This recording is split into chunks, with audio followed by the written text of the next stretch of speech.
Hello, viewer, and welcome to Spotlight here on Hope TV, where you look and live. And we know this is December, lots of things going on, and our prayer is that you will be safe, but also make sure that you do not leave Christ from the center of all the things that you're doing, because this is Christmas time, and Christ must be in everything that we do. And talking about that also, it's a time of many graduations. I want to talk about high school graduations, even college graduations, even primary school graduations as well. People moving from one level of education to another.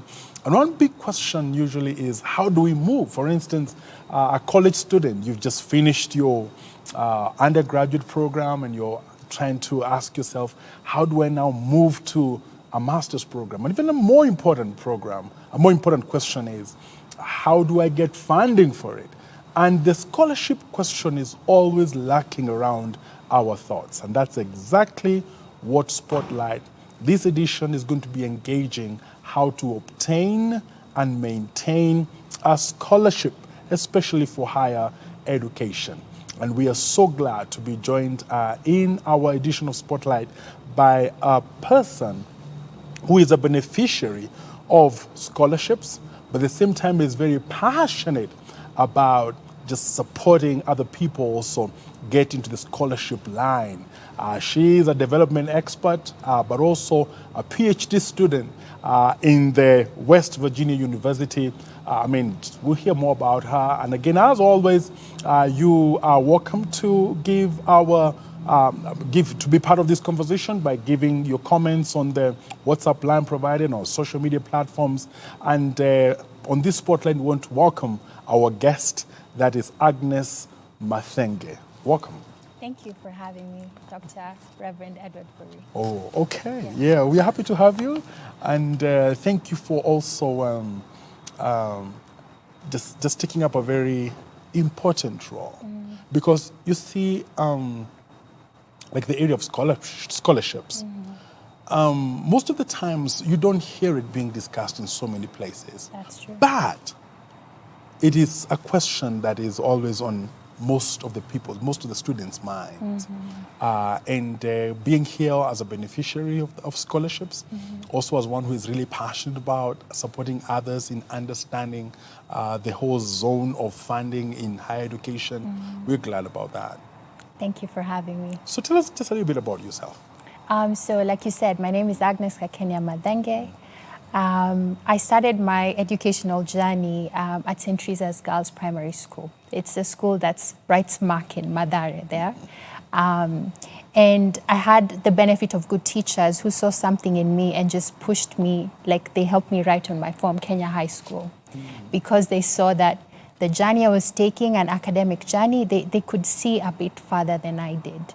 At the time, my sister got into Pangani, and that was like amazing. But even she was trying to push me towards something more. So I never knew about Kenya High, and probably I did well, and I got into Kenya High.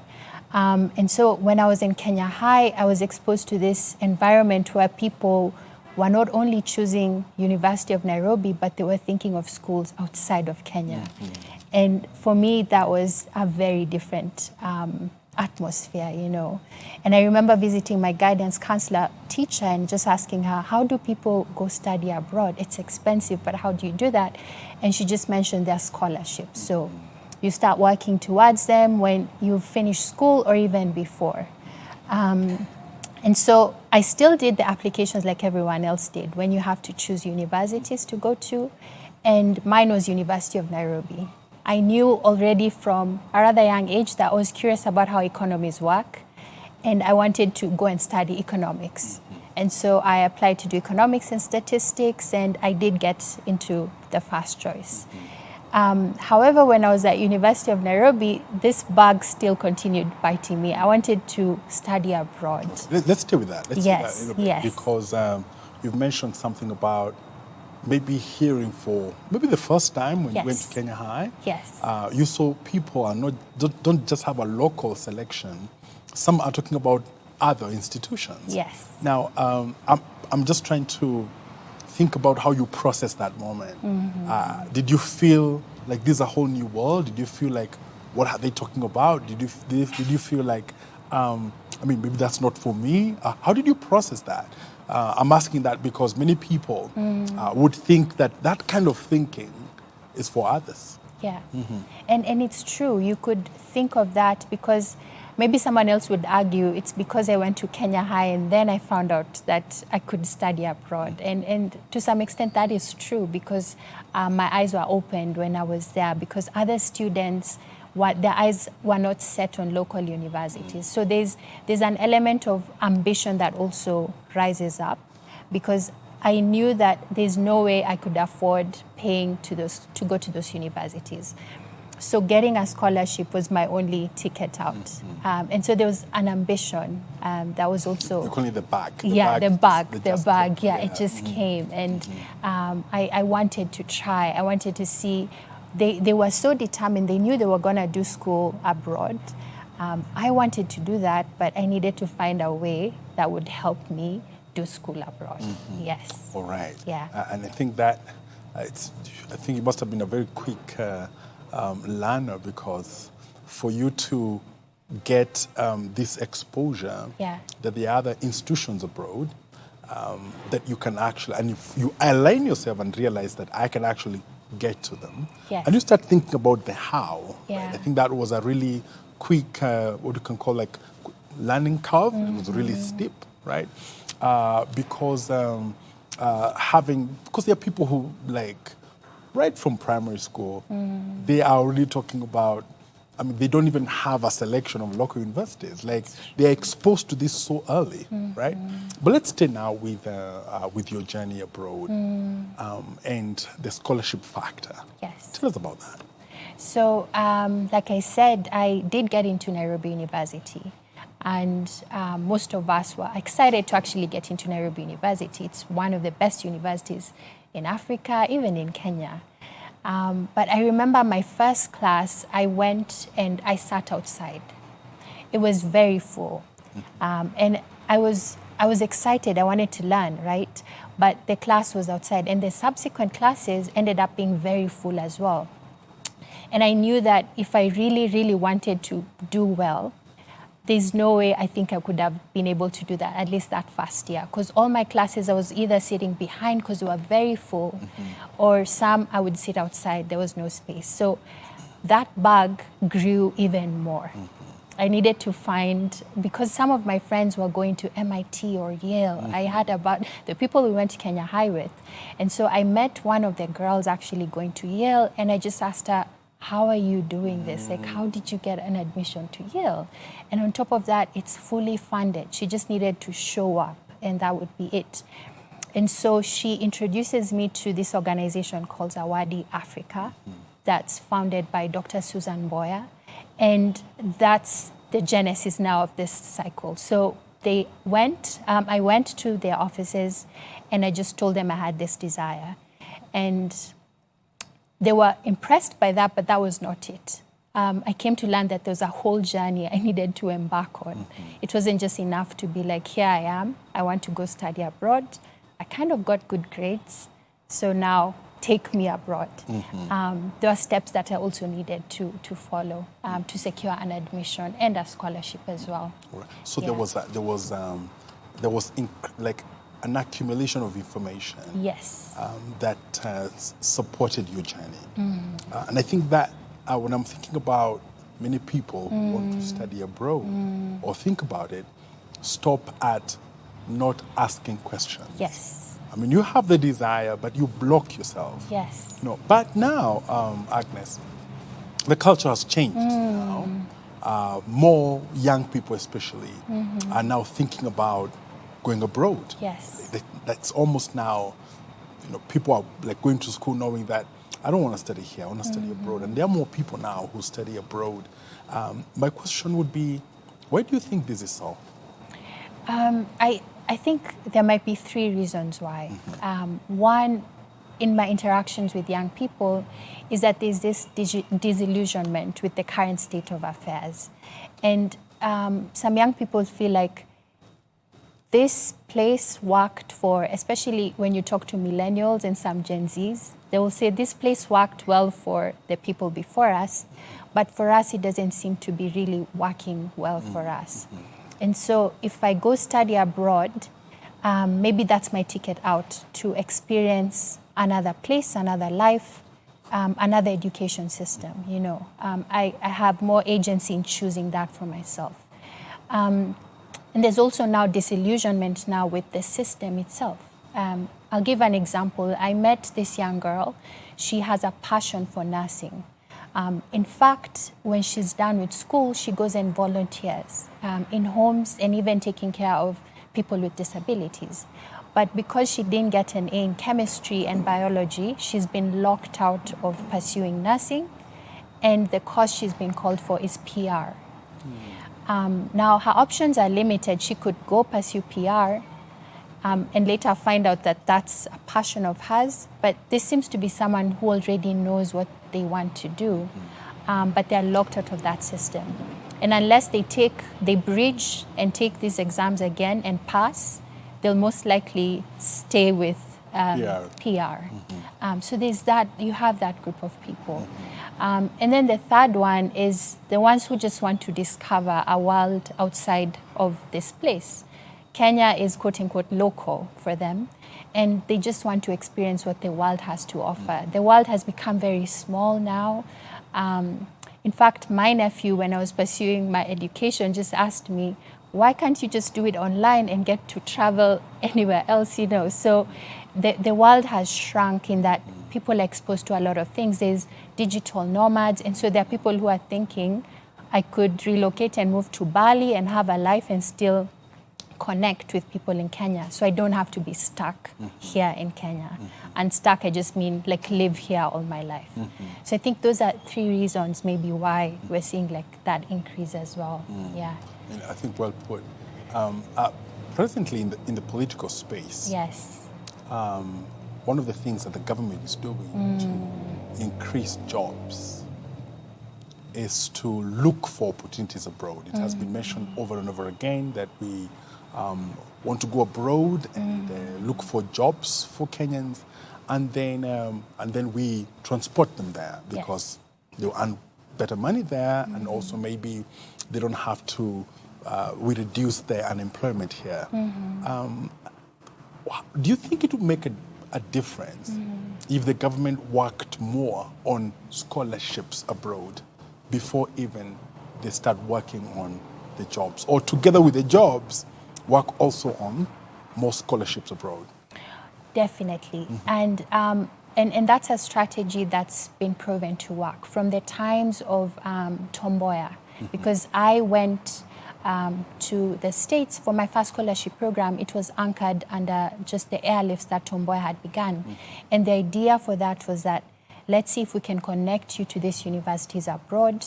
Just go see, have a different perspective, and see if you can come back and either change things or find a footing that still allows you to contribute to your country, you know, through innovation.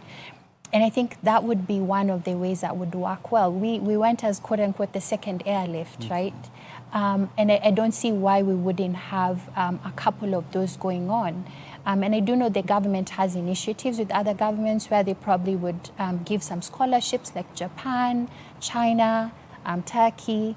But if there was more concerted effort in that way, especially for people who want to get into very high-skilled areas, then that would also be a really good strategy for them to consider. Yes. All right. Yeah. And now you can tell us a little bit about the institutions you went to. Yes. Including your current one, especially in terms of just the scholarship factor through this journey, where you got the scholarships, where you may not have gotten as much scholarship as you would have wanted. Yes. But just to give us a feel of, there's Zawadi, of course, which has begun the journey for you. Yes. And then now you go to these other institutions. Right now you are a PhD student. Just paint for us a picture of how that has been. Okay, so and the thing I think I really have to underscore is that there's a lot of work that goes into it. And even for Zawadi, there was a pre-screening to make sure they would check for things, your resilience. Are you able to, because you would get a list of many schools that you would need to apply to, almost 7 to 10 schools.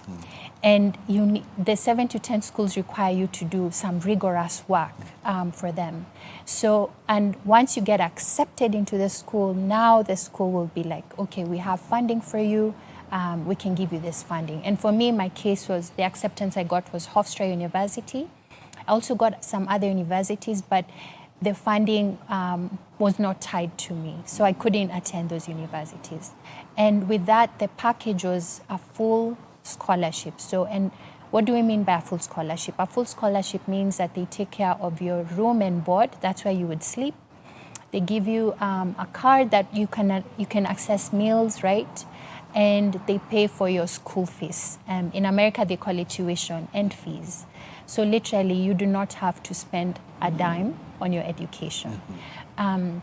So when I finished my undergraduate with that scholarship, full ride scholarship, I also applied to a master's program in the UK. Now, when I got in an admission to the university, I didn't get funding. So now that one, and the one scholarship that was available, I also did not get it. But I was also very determined. That bug for me, I wanted to pursue development, and so I knew the school was the best. So I literally got email addresses of as many people as I could and just emailed them. From the British High Commissioner. I think I even emailed the President of Kenya at the time. I emailed literally everyone, all the professors I could, to ask them, do you know of sources of funding that I can apply to? Because sometimes these things are not publicized as much, but there are people who would know, so it doesn't hurt to ask.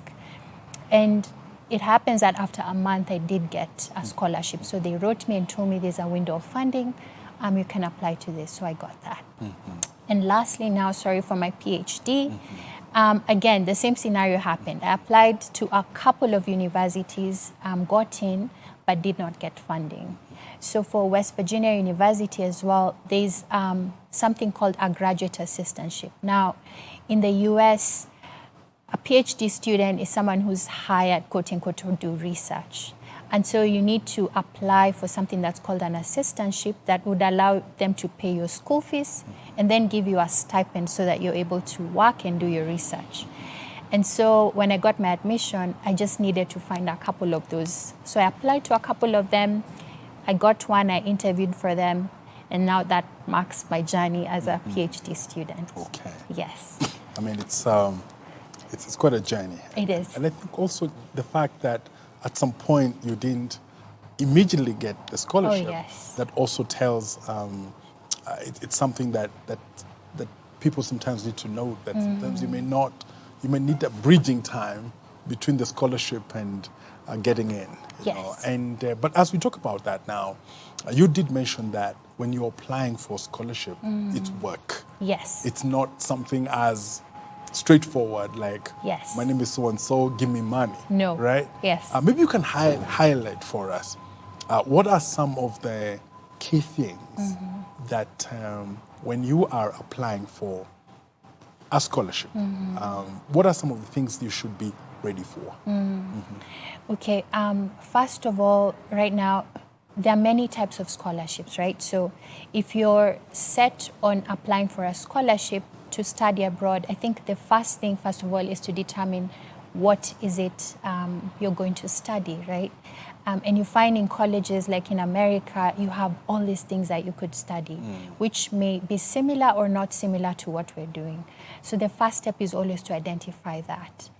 And then the second step is to first find out, are there funding sources for this university, right? Okay, second is to find the universities.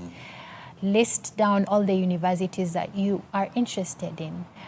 It turns out that the big universities tend to have more money, but doesn't mean that the small ones also don't have money to provide for scholarships. But at least you need to make that list. And then when you do that and you apply to these universities and you can identify that they have some sources of funding, there are a series of things that in that application you're doing. You need to write personal statements. And I think in my experience working with some students, that's where a lot of people give up, because in the way these universities want you to talk about why you want to study there and why they should award you the scholarship, it's a different way of writing than what we've been exposed to. And so that becomes almost how you sell yourself to these people who do not know who you are. And that's a very important component. So you need to have, I call them like a board of advisors who would read that document for you and tell you, this is an accurate picture, you're selling yourself well. And also, that's something that we're also not used to back home here. But in those countries, you're putting yourself forward and you can't be shy about all the things that you've been able to do and why you want to study abroad. And then the other bit that's important is having recommenders. And those are people that you either worked with if you're coming from a workplace, or if you're coming from school, these teachers that you found a really good rapport with, that can write you a really good recommendation. Not one that's just 2 lines saying that he was a good student and he had an A. But no. Isn't that what we get? Like if you go to your Exactly. local university and you hand down your professor, they even refer you to the department. Yes. If actually the recommendation letter is a department. Yes. They just changed the title of the student. It's kind of a standard letter, you know? But you're saying that wouldn't do. Exactly, because you can imagine you have thousands literally of people who are applying to that same scholarship. So this recommendation letter needs to vouch for who you are. You know, I'm even thinking that then you should tell your professor. Yes. I don't want the one from the department. No.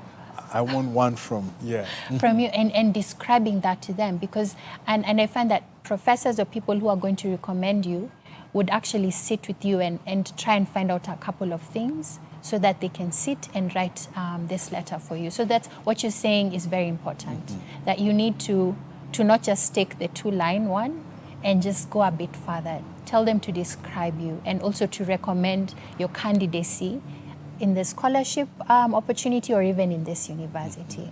And that's a very important bit. Yeah. And then, of course, there are also universities that will ask you for a fee. Now, it's important to note that a scholarship application will never ask you to pay millions of shillings. But you applying to a school might require you to pay a fee. Sometimes it's $50 to $70 thereabouts. And usually you can get a waiver for that. Again, if you write and say, I need a waiver, I can't afford this, and they'd give you one. But that's part of the application process. And then probably lastly is the testing, sometimes that we need to do. And so we do KCSE here, but KCSE is not recognized across the world. Don't say that. It's a lot of work. I mean, It you've just said that the education system here, you know, I mean, will struggle to be recognized. I mean, so anyway, just. But KCSE, it's rigorous, right? But we, in the context of Kenya, are the only ones who understand that very well. So we need to be able to translate that in a way that, like, in a global platform where everyone is measured the same metrics. And like in the States, they have this exam that's called a GRE that everyone takes if you're going to graduate school. There's an SAT that, for example, if you've graduated high school, you're taking to go straight into college. So you have to study for these exams and do them. They're not like the cramming ones where we do. They test on logic, so you also need to prepare and test very well, because the higher the score you have, the more chances you increase for them to sift you out of the pool. So those are a couple of things. So it's quite it's a process. It's a process. It's a process. I Yeah. think that sheds a lot of light, because sometimes we applying for a program. The deadline is, say, a week from now. But because we do not understand the process, we begin to apply for the program, maybe, or the scholarship, maybe that night. And then you realize that whatever they're asking for, you can't. You can't. I mean, the opportunity just passes because you cannot apply because you don't have what it takes. And so from your estimate, if you want to apply for maybe this a scholarship, what duration of time does it take to prepare? Okay, so, and like you started with the introduction, it's a good time for people who are just graduating high school to start thinking And of college as and well. colleges to start thinking of this process now. Because that window right now will open again, that period of September, October, November, December. So I have experience with both the US and the UK, and I know that from that period they will open. So like in America, they have something that's called an early decision, where if you apply early by probably December 15th and you have everything put in, they'll tell you if you've gotten in either by January so that you can start planning yourself. And even early decision, people tend to get good acceptances because it's like they've made up their minds that these are the universities they want to try. And it also gives you all this time. So you're also not chasing your professor for a recommendation letter in a week. And your professor, this is not just their only priority, or your teacher. They also have other things they need to do. And so you give them that time. So right now would be a really good opportunity for people to start doing all that work, sifting through the schools, putting the deadlines. And a deadline for a school application may also not be the same as a deadline for a scholarship application. So you might be finding that you're putting in 2 applications at the same time for a scholarship and also the university. So this is an important time to begin that, yes. All right. Yes. I think that's important to know that it takes time. It takes time, a lot of time. But Agnes, we're in Kenya, right? Yes. And we're not used to things working, straight away. Yeah. We are used to, like, you need to know people. You need to, this whole process, how fair is it? Look, that Kenyan mind will always somehow wrap around our own ambitions. So when it comes to these scholarships, how would you encourage the Kenyans to apply? Because it does work on merit. Yeah. Yeah. One is like what you're saying, it's a process, right? And a process also has systems and structures in the way that it works, so that I can't just email. If I see an advertisement, for example, on LinkedIn, LinkedIn is a good avenue. If you've graduated college and you're not on there, please go on there as well. You'll find opportunities. But for example, if I had posted an opportunity with instructions and then someone just writes me and says, I am interested, most likely I'm not going to respond to them. But if someone writes you an email and asks, I am a prospective student, and this is what I'm looking for, is this a good fit? Most likely you'll be able to get that. But you find that most Kenyan students, or some students that I've worked with from African countries, is that we just post and say, I'm interested, and you kind of hope that, yes, I'll pick you. So there's the digging element, trying to find out where are these opportunities, listing yourself on some of those platforms.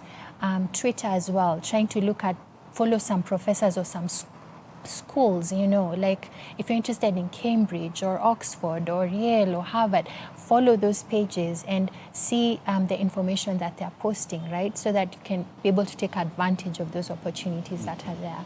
So a lot of the work comes from us, and these will not just be handed, and find people who will also be willing to work with you if it's in helping you critique your essays. And don't get tired. People will not write them for you. You will have to write, and then people help in editing or critiquing. But again, that's another bit I found with a student I was helping. She expected that I would write the essays for her, and unfortunately, I couldn't write them for her. But if you come with a draft, and then someone needs to look at it for you, most likely that's the help you're going to get, which will put you a long way in accessing those opportunities. Okay. Yeah. When you are at the essay, maybe you can tell us about what a winning essay is like. What are some aspects of a winning essay? Yes. Okay. So, as I came to learn, it's called a personal statement for a reason, because they want to connect what your interest is in attending this university. So, and they're also trying to gauge your candidacy in that, what is your profile? So say, for example, I used to volunteer in my local church because I'm interested in serving people. And maybe it's a particular demographic, like the youth. That's something that you find a way to mention in that personal statement. You anchor it, of course. So let me give an example. If you know you've always wanted to be a lawyer, that is coming from something. So maybe you saw, like the instance where we saw the young boy his cart was overthrown in town, CBD, he had peanuts. And maybe for someone, they were like, if I was a lawyer, I would be a lawyer who would be advocating for people like that, who might not have a voice. So now that becomes a story that you tell in your personal statement. And you're like, there was this incident that really shaped my life's passion and helped me see why I want to become a lawyer.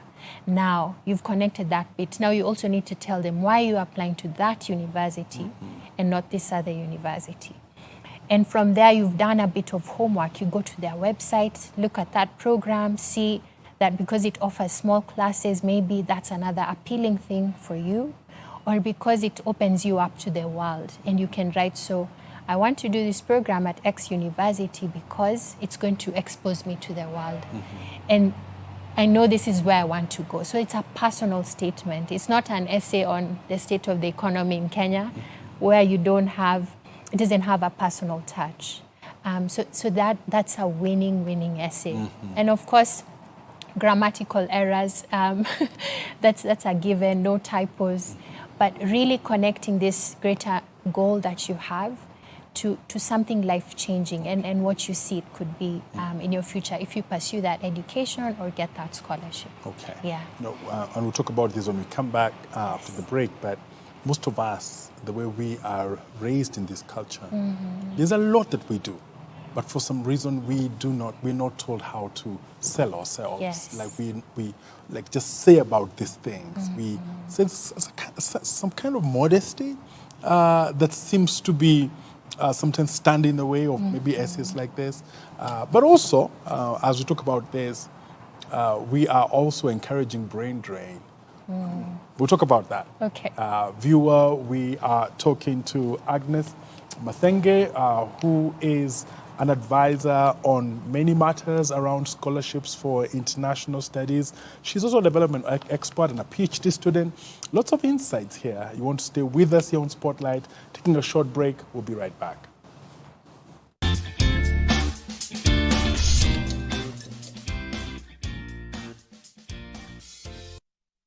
Kama vile mashua baharini, mizani imekwisha wasili. Mara hii kila Alhamisi. Salata kabisa mpenzi mtazamaji, mpenzi msikilizaji wa Mizani. Tungependa Wakenya waende kwenye nchi ambazo tuko na mikataba nao. Ulikuwa na Raila Odinga, ukawa na Wajakoya pia. Mbona ungeunga mkono? Tupe mauzani wa masuala ibuka na chupukayo toka kila pembe ya Kenya na ukanda huu wa Afrika. Yawe mambo au vijimambo, jiongea na kutaarifu na kuarifu zako fikra. Kila Alhamisi saa 1 machweo kwenye runinga ya Hope TV. Mitamu. Tukutane Mizani.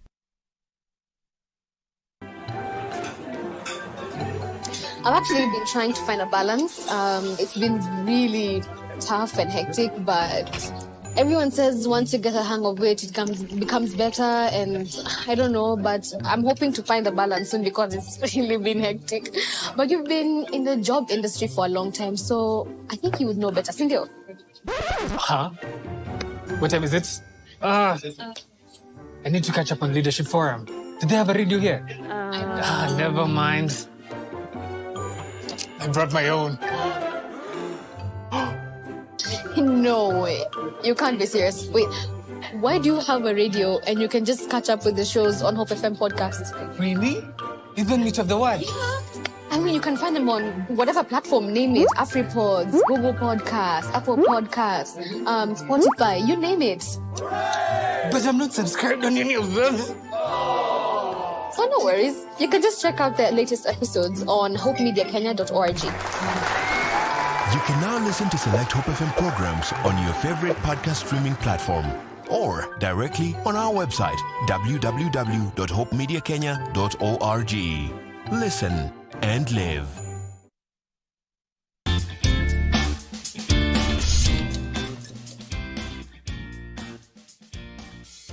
Viewer, welcome back. This is Spotlight here on Hope TV, where you look and live, and we are talking about how to obtain a scholarship and how to maintain it as well. And we are glad to be joined by a passionate advisor on how to obtain and maintain scholarships, especially for international students. Her name is Agnes Mathenge. She is also a development expert and also a PhD student right now, a beneficiary of scholarships in her life journey. Just before we went for the break, we were talking about just the brain drain. People are just leaving this country, you know. Are there some, what you can call like disadvantages of going away? I mean, it sounds very nice, you know, big universities, big cities, Western countries, and all things look better, right? But are there some advantages of staying at home? Of course, and maybe I can begin with the disadvantages of probably that, is that you find that a lot of people in these countries that are working, for example, in the health sector or even in departments that you see, educational departments where you're working on STEM, that's science, technology, engineering, maths, ends up being foreigners, so people like us. And so they're advancing, they're publishing, they're patenting for these countries, and they're not patenting for like home. So that's an obvious loss if you look at it. But also there's another element when you think of that group of people who've gone abroad and probably are staying there, in that another, like an advantage or like a rejoinder someone would give is that their diaspora, in one way or another, they're still trying to contribute to their lives here. They either send money, remittances, or they're partnering. Like, for example, I know students or professors or professionals who are trying to partner with organizations that are local to drive innovation. So that, is it brain drain? Yes.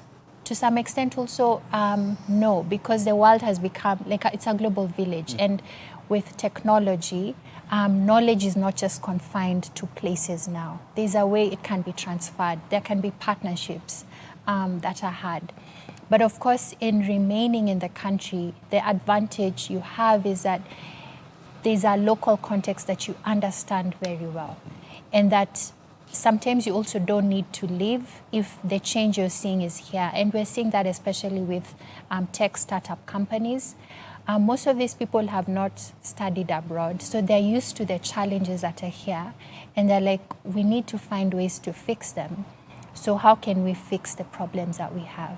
So you continue having a context that allows you to innovate, but also the person who's left is seeing things in another way, and they're still thinking of how to innovate back home.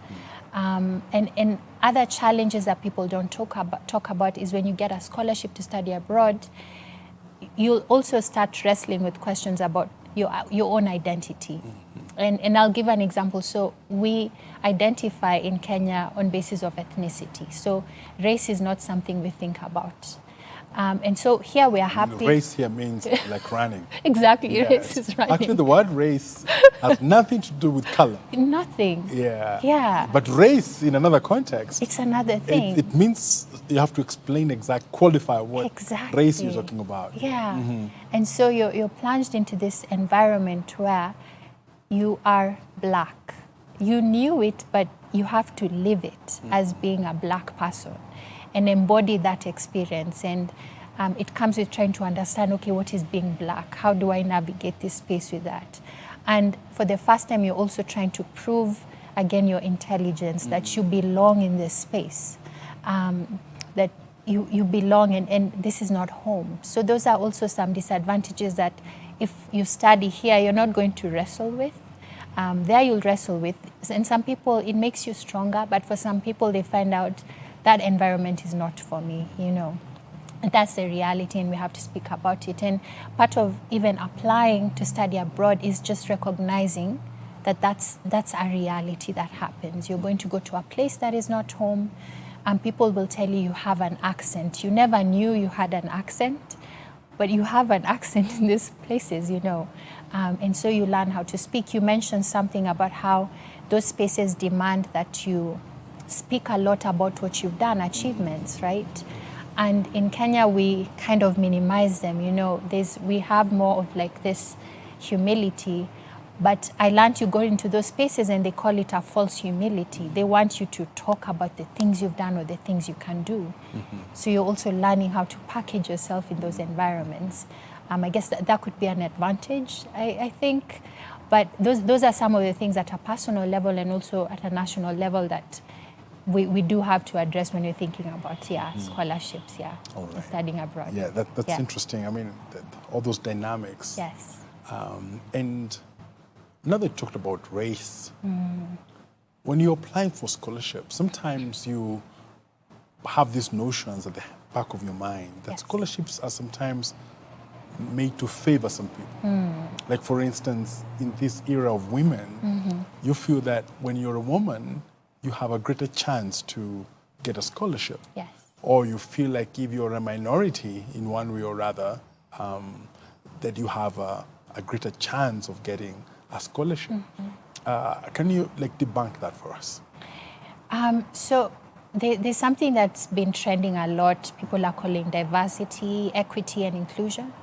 And a lot of these institutions that are abroad, and I use abroad to maybe away from, I think, Africa maybe, they commit to those principles. And so because they want diversity could be in terms of race, right? Racial profile. And they want to have more students who identify as Black in those institutions to show there's a sort of diversity and inclusion. And in some ways, if it's equity, that means they want a diversity in terms of gender. And that's why you'll see they'll probably favor at least more women, especially in very technical fields, so that the chances of you getting an admission because you're Black and you're a woman would be higher than if you are not. However, while I was there, that seems to have sort of been eroded with the universities so that you can't, quote unquote, positively discriminate anymore. But still there are institutions that would seek to want to have you in that space because you bring a different perspective. And for us, you're African, you're international, so that also increases the makeup, the profile. So you would say there's a positive discrimination in that way. Okay. That happens. Positive discrimination. Positive discrimination. When we are at it, maybe you can also describe for us or tell us if there are clusters or categories of scholarships, there are types. You know, I want a scholarship. So do I just look for one? Are there particular kinds of scholarships? Can you guide us on that? Okay, so let me first talk about the scholarships that people use or need to go to education, like abroad. If you're an undergraduate or a graduate, and graduate is master's or PhD. So there are scholarships that would be offered by an institution, right? So that would be, say I apply to X university grants me admission, and they will also grant me a scholarship or funding. So that's one type where you just make like one application. There are scholarships now that come from other institutions, and you've seen them like foundations. So the common ones are like MasterCard Foundation, for example, or the Gates Foundation, for example. So those would offer you scholarships to either study at a particular institution, or maybe some of them might be open-ended, or even like, so there are categories like that. Or you have those that are offered by governments directly. And so the government of Japan might offer you a scholarship to go study a particular field. And so you don't have to worry maybe about admission to that university. If you get that scholarship, automatically you go study there. And there are other scholarships, but they're called fellowships. They're usually for professionals. Say you want to take a small sabbatical and you're a journalist, for example, and you can apply to that fellowship that gives you like a 1 year or 2 year break in a particular university, you hone your skill, you come out with a certification, you know. So there's also that category, and those are called like early career fellowships that you can get. Take a 1 year off, 2 years, master your craft, and then come back and return to like your job. Yeah. Okay. Yeah. I think it's good for us to know that there are those categories. Yes. And you've gotten a scholarship. Yes. And sometimes there's a line that says, this scholarship can lapse or can stop being available if you don't meet particular, let's say, qualifications, or if you stop doing particular things. Tell us about how to maintain now a scholarship once you get it. Yes. So the hard work of getting in is amazing. You get happy and you can breathe a sigh of relief, and then you get to this place. So you find that your scholarship is tied. If you go to American system, it's tied to what they call a GPA, a grade point average. And so that's like a grade you have to keep maintaining. So for some scholarships, for example, they tell you you have to maintain, for example, that's 3.75 or 3.8. That's like an A for them to continue funding that scholarship. Do they really want you to have that scholarship? Anyway. They assume because they gave it to you, you're up the task. And so you find that some are tied to that. And also as an international student, the other thing that you also need to remember is that you're in this new country that expects you to also abide by their rules and regulations. So that, quote, if you commit a crime, quote unquote, you would probably also lose that scholarship, right? So so there are things that you have to do. You have to maintain your status as an international student. Like, for example, if you go to America or even Britain, you can't work outside. You know, sometimes people go and you're like, this is another opportunity to make more money, right? So this full scholarship I'm getting, this money is very little. My parents are asking me for money from abroad. So you're tempted to go out and start working. And if they do find out, you see, you get revoked, your visa and even your scholarship. So those are kind of like basics where if you don't adhere to, you will definitely lose your funding. And of course, there's also that just other bit, the softer bits where if you're struggling and especially when you're talking about mental health, because there are people who go, this is a new space, and they're really struggling. It's not that they're not good students, but it's winter, right? It's making friends. It's trying to find a place to stay that over the holidays. So those are struggles that they're facing. But these institutions, unlike maybe what you're used to, they encourage you to speak out. So you tell them, I'm struggling. Can I remove my course load, so that they don't take away your scholarship? And they kind of like encourage or uplift you as you're transitioning into this new life. Yeah. All right. Yeah. Let me ask you a question that parents usually ask. Yes. My child has just finished high school. And they're bright. They got an opportunity maybe to study abroad in a good university, but we feel that they're not solid enough. Maybe they should do a local first degree and then maybe do the future degrees when they are more grown up. So it's a big debate amongst parents. And I want to maybe get your view from your experience. Is it okay for you to come from high school locally and go to a university abroad? Like, because you found a scholarship, is it safe? Does it work? Or does it backfire a lot of times?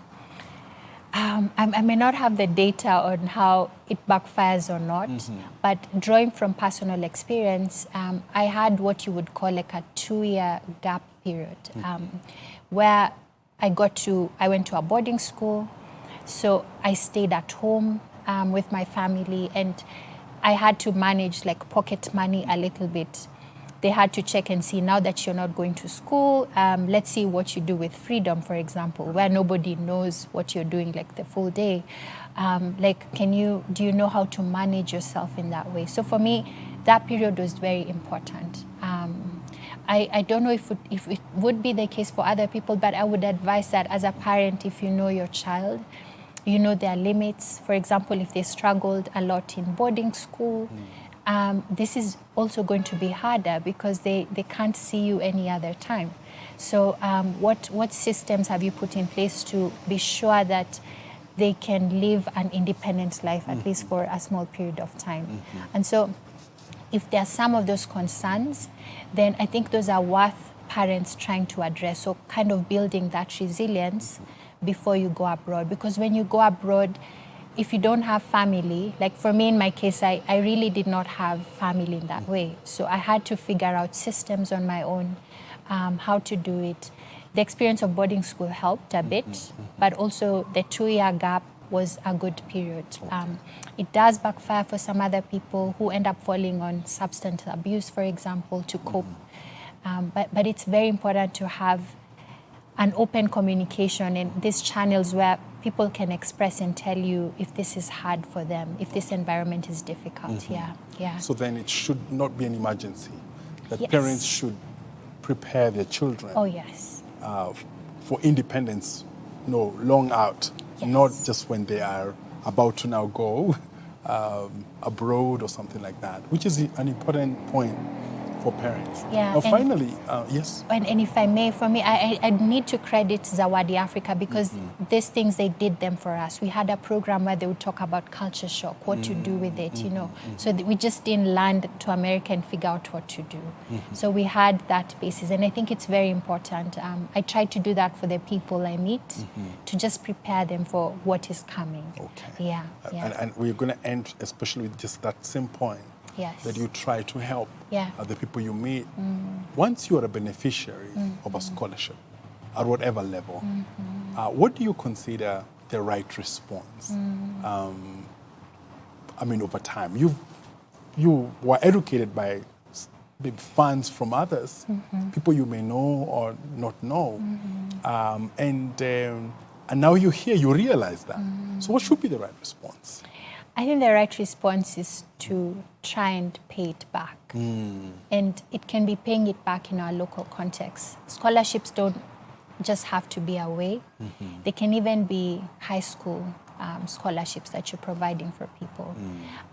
It can be recognizing that it's other people who've sort of funded this journey for you. So how do you give back? And I'm challenged constantly, even by the people I went to, because they're doing amazing things back home in just giving back, because you understand that there are people who give into your life. And so for me, the challenge, because I'm passionate about education, is just trying to see who else can I also offer that platform, because I've constantly received it, so that they can experience what I've also experienced as well. Okay. Yeah. Great. Agnes, thank you very much for being very generous with your knowledge. And I'm sure that a lot of viewers have been enlightened by your perspectives. And I will not be surprised if people now begin to just take seriously the process of scholarship application. But I think most important, they are optimistic because they can see it works. Yes. Just from what you have said, it works. It does. And so just go through the process and let God do the rest. And you get new opportunities. And thank you also for your passion to support others to experience what it is you yourself has experienced. Yeah. Thank you so much, and Merry Christmas. Merry Christmas. To you Thank you for having and your me. family. Thank you so much. All right. Viewer, we've been talking to Agnes Mathenge, who is passionate about supporting other people gain scholarships for higher education. And she's just given us so much wisdom and lots of insights and lots of encouragement that we should actually go ahead and do it. And also, she is a development expert and a PhD student at the West Virginia University. And as is in the Christmas spirit, when you receive a scholarship, when you are a beneficiary of a scholarship, also be a sustainer of the same by giving back. This has been Spotlight. Thank you for watching.